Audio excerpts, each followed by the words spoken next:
I know some people who missed last time when it happened. When Krishna was in the body, it happened once. And all these grahas, planets, had the same alignment when Krishna was in the body.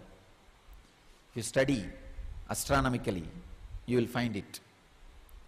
Astrology and astronomy, if you study, you will find it. The reason for this energy to happen on the planet Earth, the aligning of certain planets, happened when Krishna was in the body once.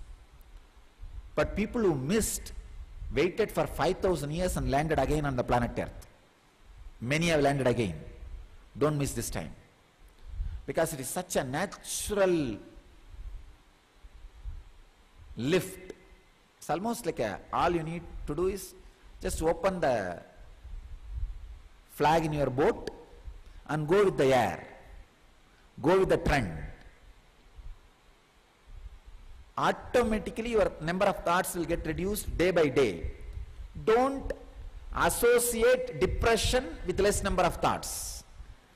Unfortunately, from the young age, you are constantly taught by the thinking-based civilizations that less number of thought means depression. You feel, I am missing something. I need to put something into my system to excite me. Whether it is a drug or food or caffeine or coffee or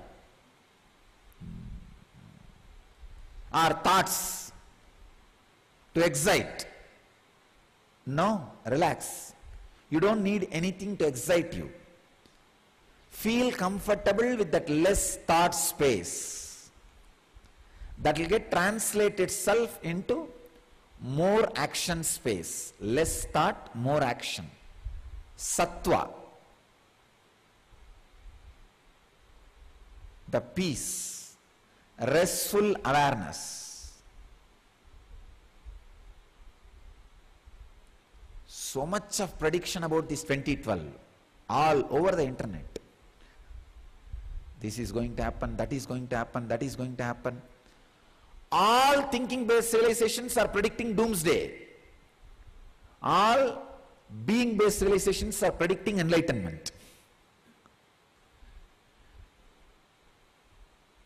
Actually, both are true. If you are a thought-based person, unable to catch up with the reality of less thoughts, it is going to be doomsday. Heavy depression. And there is going to be huge mass suicide.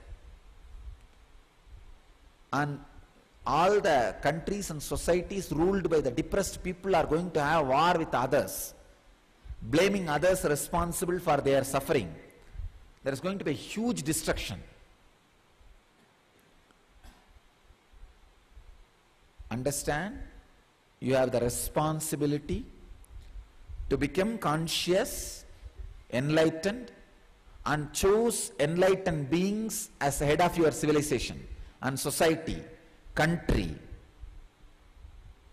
So, we need urgently few million enlightened beings in all major fields of bureaucracy, politics, in all major fields to protect planet Earth. Understand the urgency. Anyhow, the enlightened beings are not going to be affected, disturbed. But I wanted to warn the human civilization. You need immediately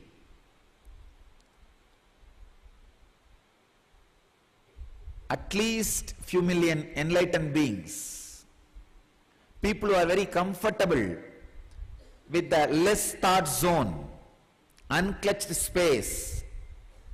People who don't fall into depression. See, when there is less thought, when you fall into depression, even the small mistakes which others do looks too much.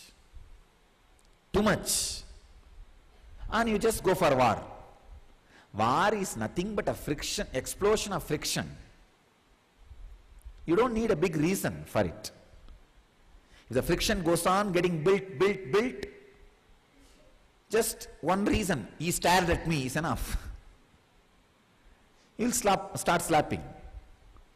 And one slap is enough for the other person to repeat, to respond. Nothing else is required. You don't need a big reason to go for a war.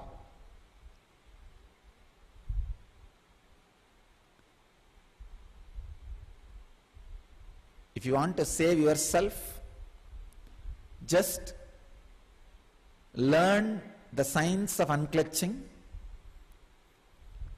Be comfortable with less thought space. You will not be harmed by 2012. If you want to use this great opportunity of 2012, just get enlightened. And if you want to save the planet Earth, see that all the people who are decision makers for your life, head of your country, head of your civilization, head of your society, your religious leader, your political leader, people who think for you, people who decide for you, political decision, social decision, religious decisions, inspire all of them to get enlightened. Inspire all of them to be in tune, be comfortable with the less thought space, so that they make right decisions for you. Understand? Now you have a huge social responsibility.